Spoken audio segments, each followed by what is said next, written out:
ఒక అవయవం కదా. ఇదిగో నీ మీద ఆధారపడుతూ ఎన్నో పనులు జరుగుతాయి సంఘంలో. వీరు ముఖ్యమైన వారు, వీరి అవసరత లేదు అని చెప్పడానికి వీలు లేదు. శరీరం మీద, తల మీద వెంట్రుకలు కూడా చాలా ముఖ్యమైనవి ప్రియమైన వారలారా. వెంట్రుకలే కదా అని తీసివేయం.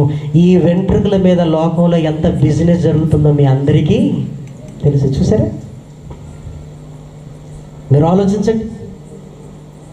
అందుకే సంఘములో వీరి అవసరత లేదు అని ఏ ఒక్కరిని కూడా తృణీకరించడానికి వీలు లేనే లేదు. అందుకే ఏమంటున్నాడు?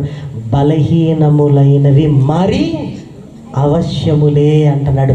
బలహీనములంటే చిన్నవాళ్ళు అనుకుంటున్నాం, కానీ వాళ్ళ అవసరత ఎంత గొప్పదో తెలుసా? అందుకే మనకు తెలుసు సంఘములో ఎప్పుడు దేవుడు అందరినీ తీసుకొస్తాడు. అన్ని రకాల పీపుల్ ఉంటారు ప్రియమైన వారలారా. దాని అర్థం ఏంటో తెలుసా? అన్ని రకాల వాళ్ళు ఉన్నారు అంటే అన్ని పనులు చేయగలిగే సామర్థ్యము సంఘానికి ఉంటుంది.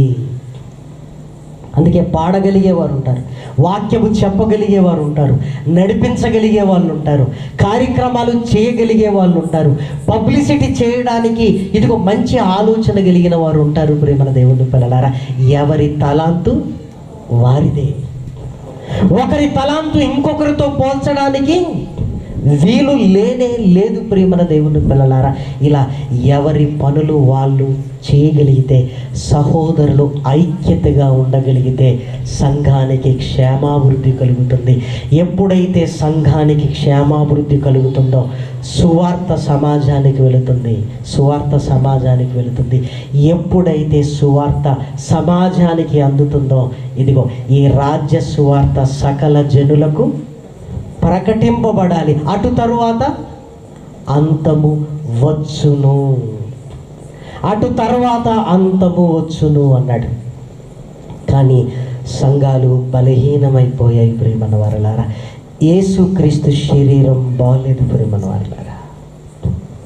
శిరస్సుగా ఆయన ఉన్నాడు, కానీ అవయవాలలో సఖ్యత లేదు, అవయవాల మధ్య ప్రేమ లేదు, అవయవాల మధ్య పోరు స్టార్ట్ అయింది.